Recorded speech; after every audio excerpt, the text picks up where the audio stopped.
नमस्कार, मैं दिव्यांशी डोसी स्वागत करती हूँ आप सभी का SWB हिंदी में। और आज के हमारे इस खास कार्यक्रम में जिसका नाम है खबर के परे। चार धाम परियोजना के लिए सड़क की चौड़ाई बढ़ाने के मामले में सुप्रीम कोर्ट ने कहा कि राष्ट्र की सुरक्षा प्राथमिकता है और सुरक्षा को अपग्रेड करने की जरूरत है। विशेष रूप से हाल के दिनों में सीमा की घटनाओं को देखते हुए रक्षा से जुड़ी चिंताओं को छोड़ा नहीं जा सकता। जस्टिस DY चंद्रचूड़ ने कहा कि हम नहीं चाहते कि भारतीय सैनिक 1962 के हालात में हों, लेकिन रक्षा और पर्यावरण दोनों की जरूरतें संतुलित होनी चाहिए। वहीं केंद्र ने सड़क चौड़ी करने की मांग करते हुए कहा कि चीन द्वारा दूसरी तरफ जबरदस्त निर्माण किया गया है। चीन दूसरी तरफ हेलीपैड और इमारतें बना रहा है। टैंक, रॉकेट लॉन्चर और तोप ले जाने वाले ट्रकों को इन सड़कों से गुजरना पड़ता है। इससे रक्षा की दृष्टि से सड़क की चौड़ाई 10 मीटर की जानी चाहिए। याचिकाकर्ता NGO की ओर से कॉलिन गोंजाल्विस ने कहा कि सेना ने कभी नहीं कहा कि हम सड़कों को चौड़ा करना चाहते हैं। राजनीतिक सत्ता में कोई उच्च व्यक्ति चार धाम यात्रा पर राजमार्ग चाहता था। सेना तब एक अनिच्छुक भागीदार बन गई।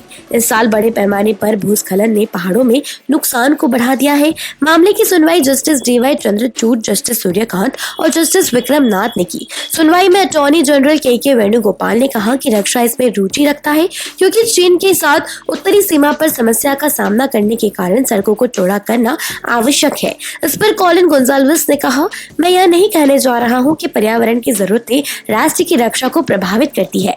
लगभग 17 जल विद्युत परियोजनाएं हिमालय में बम्पर से बम्पर बनी और अब हम एक मुद्दे का सामना कर रहे हैं। 2013 में एक बादल फटा था। इस तरह की परियोजना के कारण नुकसान हुआ था। कोर्ट ने इस पर संज्ञान लिया। अदालत ने 24 परियोजना पर रोक लगा दी थी। अफगानिस्तान पर तालिबान के कब्जे के बाद पहली बार भारत अंतर्राष्ट्रीय स्तर पर एक सम्मेलन करने जा रहा है, जिसमें भारत समेत 8 देशों के राष्ट्रीय सुरक्षा सलाहकार शामिल होंगे। बता दें कि अफगानिस्तान को लेकर राष्ट्रीय सुरक्षा सलाहकार स्तरीय बैठक की अध्यक्षता भारत के NSA अजित डोभाल करेंगे। दिल्ली में आज आयोजित होने वाली बैठक में पाकिस्तान और चीन शामिल नहीं होंगे। चीन ने कहा है कि वो अफगानिस्तान पर क्षेत्रीय सुरक्षा वार्ता में शामिल नहीं होगा। चीन ने भारत के निमंत्रण का जवाब देते हुए बैठक में शामिल न होने की वजह इस मीटिंग का समय बताया है।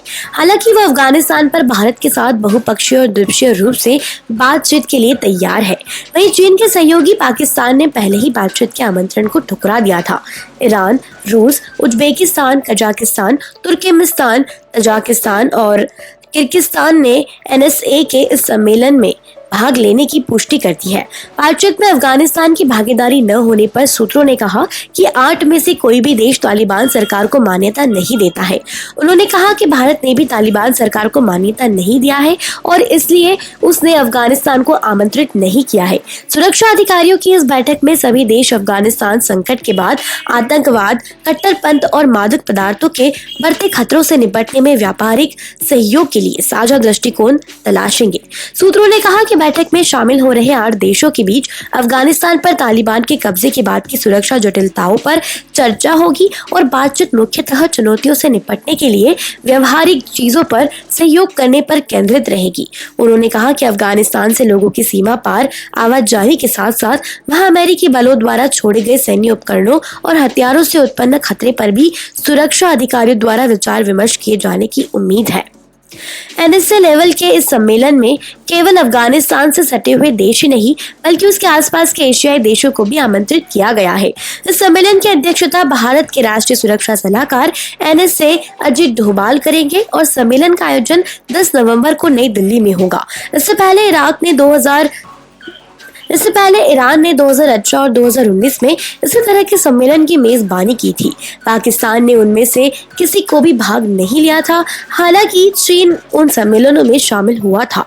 भाग लेने वाले देशों के NSA संयुक्त रूप से भारत के प्रधानमंत्री नरेंद्र मोदी से भी मुलाकात करेंगे। अफगान वार्ता से पहले अजित डोभाल मंगलवार को अपने समकक्ष उज्बेकिस्तान और ताजिकिस्तान के साथ द्विपक्षीय वार्ता करेंगे। देश दुनिया की ऐसी खबरों को जानने के लिए देखते रहें SWB चैनल को सब्सक्राइब जरूर करें, वीडियो को लाइक जरूर करें, कमेंट करें, शेयर करें। वीडियो देखने के लिए आप सभी का धन्यवाद।